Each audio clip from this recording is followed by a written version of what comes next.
Good morning. Good morning. We're doing the international lesson again. We're into October here. We've been into, let me switch back here on my glasses so that I know where I'm talking to. We've been in Genesis and looking particularly in the last few lessons at the sons of Jacob and Jacob himself. But we dealt with Jacob cheating his brother, and then Jacob cheating his father-in-law, and then Jacob coming back, wrestling with the angel at the river Jabbok. And then last week we had the 12 sons, and we realized that Reuben is the oldest. He's the firstborn, it mentions there. But the promise is to Judah that God will provide a king for his people. And Judah is also one of the sons of Leah, the fourth son, whereas Reuben was the first son.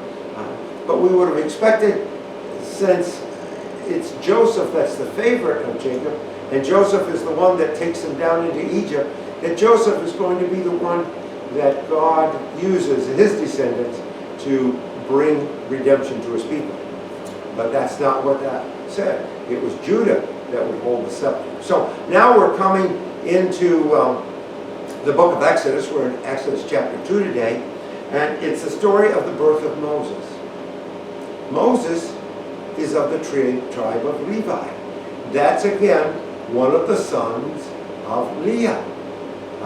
Interesting that we're focused on this second choice wife of Jacob's, who has become, her children have become the leaders of our Hebrew people, as we're looking at. So we're looking at Leah today as the descendant. Levi is the factor. And that's what it says in the second chapter of Exodus. Now a man of the tribe of Levi married a Levite woman, and she became pregnant and gave birth to a son. That's how it begins, the story of Moses. A Levite. We don't even have their names. Just a Levite man and a Levite woman. And they have a child. That child is going to be destined for the destiny of the Hebrew people, because it's going to be Moses. Now let me read a little bit about what happens here. She became pregnant, gave birth to a son. When she saw that he was a fine child, that is, he was a healthy child, she hid him for 3 months. We'll come across this rule, but I'll just mention it. The Pharaoh, the ruler, the king of Egypt, is seeing the Hebrew people becoming very numerous. Their nation is growing, and he's afraid of them. And they had been an invited people, but there had been a change of dynasty in Egypt. One pharaoh loses out to another group, and there had been turnovers a number of times. They kept the name Pharaoh, which is another word for king in Egyptian language, but it was a different family. Matter of fact, for a while, it wasn't even Egyptians that were the pharaohs and the rulers. They were the Hyksos. They had come in and conquered. They were the sea people. They had conquered the Egyptians and took over. Interesting, they got enculturated in the Egyptian way of life, dressed like Egyptians and all that, but they weren't Egyptians. Anyway, it goes on to say, when she saw that he was a fine child, she hid him for 3 months, but when she could hide him no longer. Why couldn't she hide him? Well, because he's crying. Babies cry. They make noise. There's been a rule that was made. Could hide him no longer.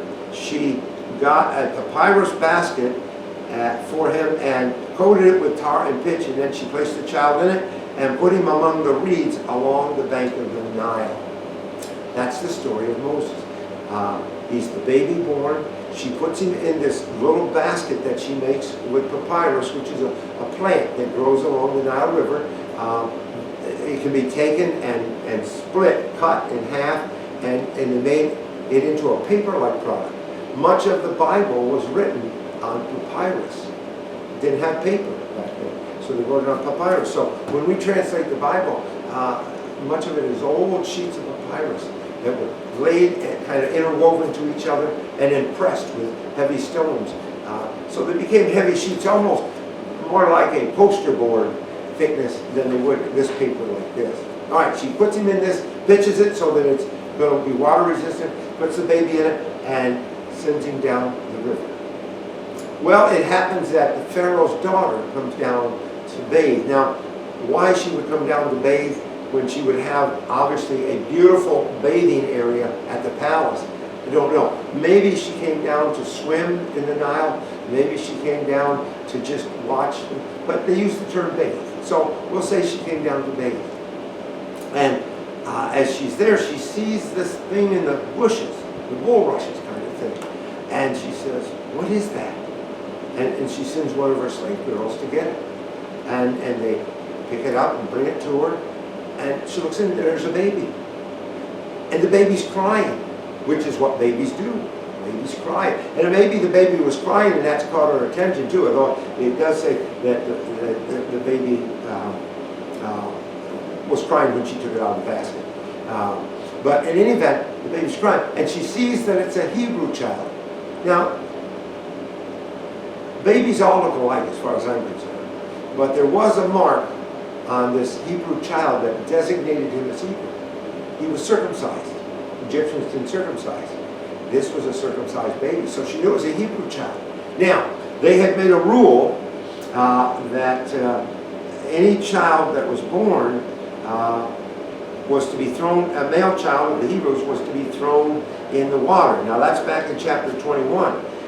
Here we find it in chapter 21. It said, the king of Egypt said to the Hebrew midwives, the midwives are those who help them have babies, whose names were Shiphrah and Puah, when you are helping the Hebrew woman during childbirth on delivery, if you see that the baby is a boy, kill it. But if it is a girl, let her live. And the midwives, however, feared God and did not do what the king had told them, and they let the boys live. Now, the king says to them, how come you're not killing these baby boys? Tossing them into the Nile, drowning them. And they said, well, by the time we get there, they've already had the babies, and they've done it, and they tell us to go away. Well, I don't know whether they're telling the truth then, or whether they weren't, but in any event, they were letting the babies live. And so the boy population is growing. Now, the Pharaoh's daughter knows this rule. But it said an interesting word. When she saw the basket among the reeds, sent her female slaves to get it, she opened it and saw the baby. He was crying, and she felt sorry for him. She had compassion on him. Now, there are other legends about babies being found in rivers and stuff like this, with baskets and stuff. Sargon's one of the famous ones. But none of them have this note of compassion. That this Pharaoh's daughter saw her and had compassion. She took the baby. Now, there's a sister. The baby has an older sister who's been hiding in the bushes. And she comes to the Pharaoh and says, would you like me to find a wet nurse for this baby? Now, Pharaoh's daughter, she doesn't have a baby. She can't nurse the child. We have to have... Now, you would think she probably could find some Egyptian woman who would nurse this baby. Why does she let this girl say, I'll find a wet nurse among the Hebrews to take care of the child? And she says, do it. And then she adds, and I'll pay you for it. So, Miriam, we aren't told her name, we're not told her name until later. Miriam takes the baby, who's going to be Moses, and takes him to her mom, who was the nurse to begin with, and now she's getting paid to nurse her own child. Now, I say all that to say there's a hymn that we sometimes sing. It's an old hymn, it's been around for years. It begins with these words: God moves in mysterious ways his wonders to perform. God moves in mysterious ways his wonders to perform. God is acting here in the birth of Moses to accomplish his will. If I had to come up with a way of doing this, I would not have thought of a basket in a river. I would not have thought of an Egyptian Pharaoh's daughter finding the basket.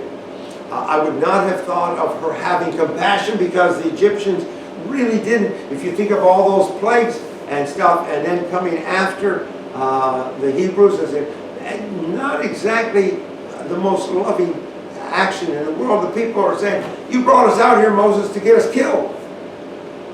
That's kind of how they felt about the Egyptians. They're going to kill us. But here's this Egyptian daughter, young girl, finds a baby, sends it to the Hebrews to be nursed, and offers to pay for it, and pays for it.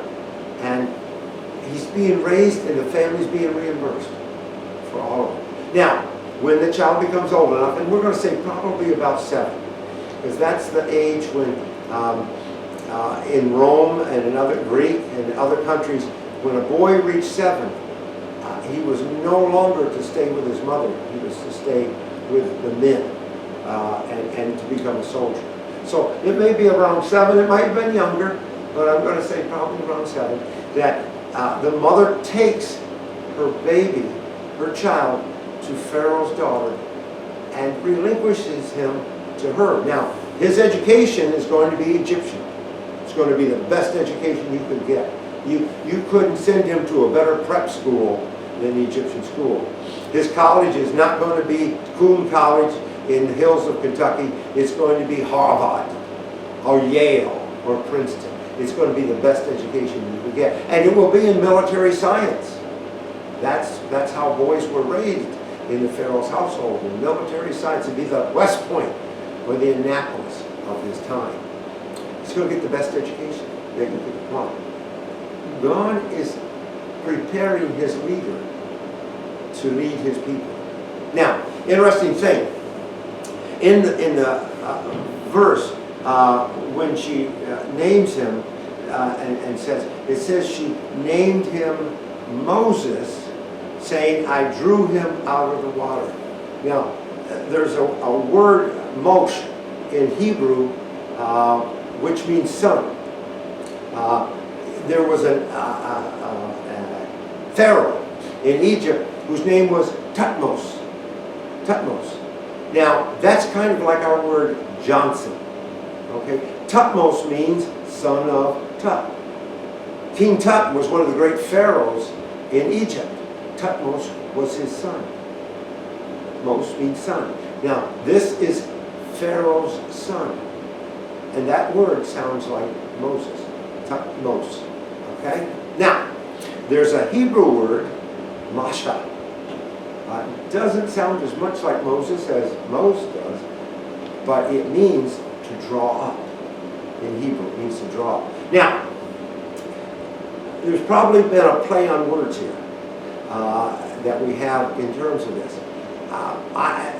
She says, I called him Moses because I drew him up out of the water. I don't think the Pharaoh's daughter spoke Hebrew. And the Hebrew word is a similar word, but not as similar as Moses on the thing. So it may well be that she's using a Hebrew word in a sense as a play on words because she draws them out. But there's more to it than that. It's not just that he's been drawn out of the water, but this is an active verb. Passive would be, I drew him out of water. That is, he was drawn up out of water.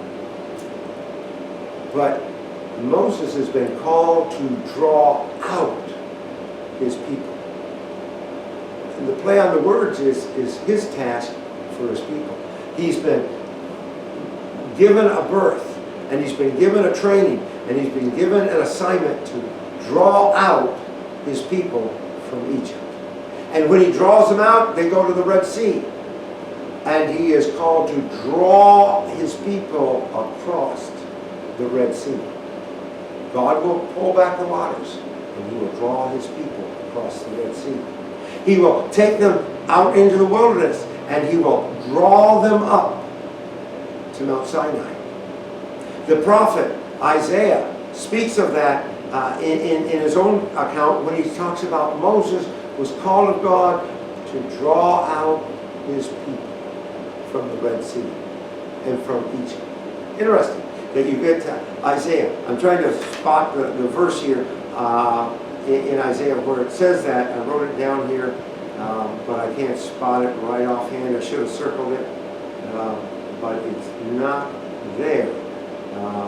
So anyway, but it's there. Now, Moses' task is a big one because he's drawn his people. Remember, he's a son of Levi.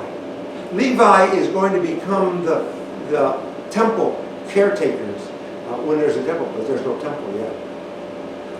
Moses' brother Aaron is going to become a high priest, but there's no sacrifices being made. We come from Joseph and Jacob with no organized religion. They made sacrifices to God, but they still dabbled. Remember, Rebecca stole her father's idols, took them down. You know, it's still, God is still trying to purify his people. And he's still trying to do it in Moses' time. We get to the prophet Ezekiel. Ezekiel is telling his people, God said to you, I do not want you sacrificing your children to Moloch. That was in the Bible called passing them through the fire. There's a king of Israel who is in battle against his enemies, and he's losing. He takes his oldest son and he sacrifices him on the wall of his city, of his capital. This pagan religion keeps getting into there all the time. And God is trying to purify his people. With Moses, he's going to take him to the mountain. Moses is going to have to flee. And he goes to the mountain, he goes to Mount Sinai, and he sees the burning bush. And God says, I've got a job for you, Moses. I am God. I have seen my people suffer. I want you to go back and draw them out and bring them to be a people for me. Not for all the other gods of the Egyptians. Not for all the gods of Mesopotamia. Not for all the gods of the Canaanites. For me. And Moses understands what that means. People don't. Because when Moses goes up on the mountain, after he's led the people out and they're down below, they say, who is this God that we can't see? And they go to Aaron, who has been designated now to be a high priest, and they say, make us a God. You remember that story?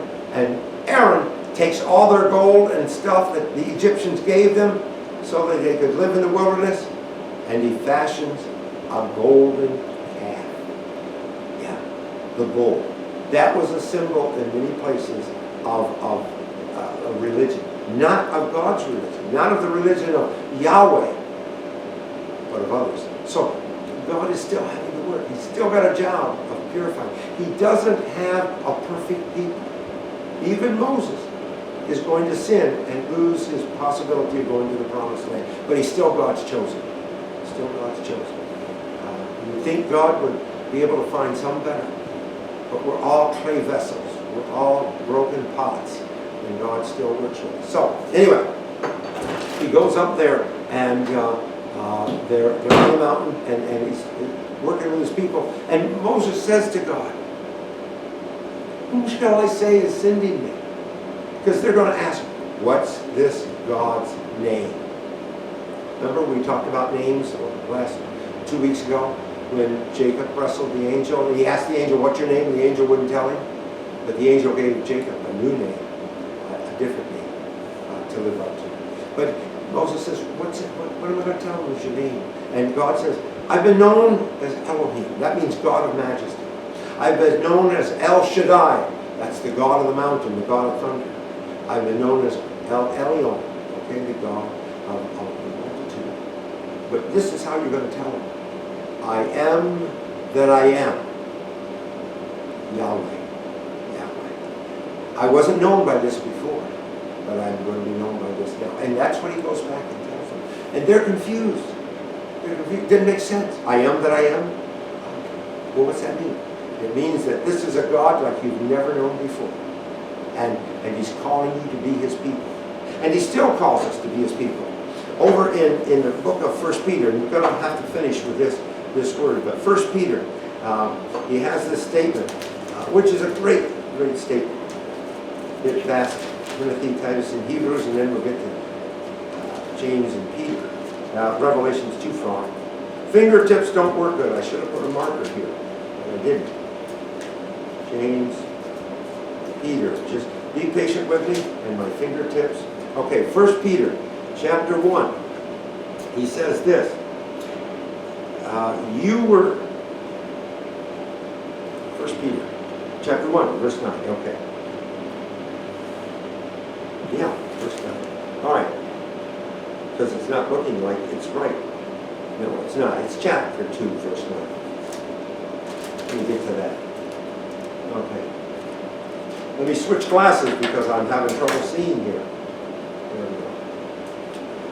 Oh, yeah, we went over too many pages. Okay. Yes. Chapter 2, verse 9. You are a chosen people, a royal priesthood. We didn't have a priesthood when Moses was born, but now we're going to have one. A holy nation. God said to Abraham, I'm going to make a nation out of multiples of nations. They become a nation. Moses is going to lead them out. They only went down a few in number, about a dozen when they went to Egypt. They're coming out. God's special possession. God has claimed you as his own, that you may declare the praises of him who called you out of darkness. There's the problem. We live in that darkness so much of the time. Called you darkness into his wonderful light. Once you were not a people, but now you are the people of God. Once you had not received mercy, now you have received mercy. You see the change? Moses is going to be the one for God to try to make a difference. Years ago, I remember one time I don't remember I was bad, but I was bad and I got punished. And I climbed up on my grandmother's lap because it was up at my grandmother's place. And I don't know what I did, but I got a spanking for it. And Grandma, and that's what grandmas are for, to make us feel good. Okay, I climbed up on Grandma Tuttle's lap. And she says, and I don't remember it, but she told me this story many, many times. She said, she told me, Jeff, you got to be a good boy. And she said, I said back to her, Grandma, I try to be a good boy, but I can't be good all the time. And she laughed about that. She didn't laugh to offend me, but it just struck her as funny. Many, many years later, she continued to tell me that story. You know, and I continue to struggle to be good all the time. I just can't be good all the time. But I have to say this. Grandma never gave up on believing that I could be good. And that's an honor to have somebody believing it. See, and that's what God did with his people. They failed him many times, but he kept believing.